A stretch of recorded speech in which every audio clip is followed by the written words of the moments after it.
કામરેજમાં 10 ઇંચથી વધારે વરસાદ અને સ્થાનિકોના હાલ બેહાલ થઈ ગયા। વરસાદથી કામરેજની સત્યમ ચોકડી નજીક જળ ભરાવની સ્થિતિ પેદા થઈ છે। આ ધોધમાર વરસાદને પગલે નીચાણવાળા વિસ્તારોમાં જળ ભરાવ છે। મુખ્ય માર્ગો પર પાણી ભરાઈ જતા વાહન વ્યવહાર ठप थयो छे। सूरत शहर होय के ग्राम्य विस्तार ज्यां जे गलीओमां आप जोशो त्यां अलग अलग घटनाओं जोवा मळशे।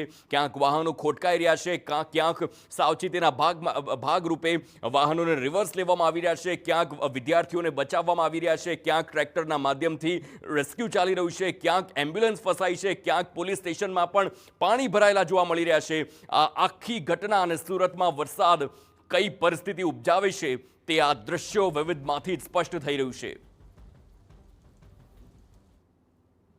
सूरत जिल्लामां अनराधार वरसाद वरसी रह्यो छे। खास करीने कामरेज तालुकामां सौथी वधु वरसाद खाबक्यो छे। थोड़ी कलाकोमां 9 इंचनी वरसाद खाबक्यो छे। हालमां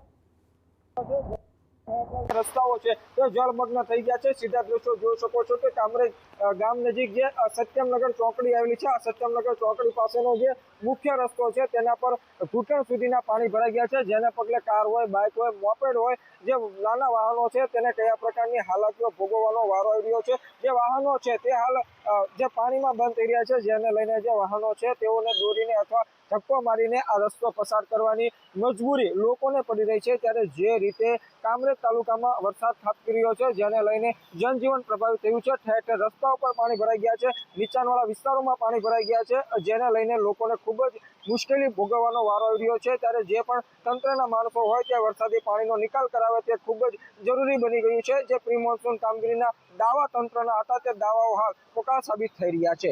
મેહુલ ભોકળવા, TV9 કામરેજ।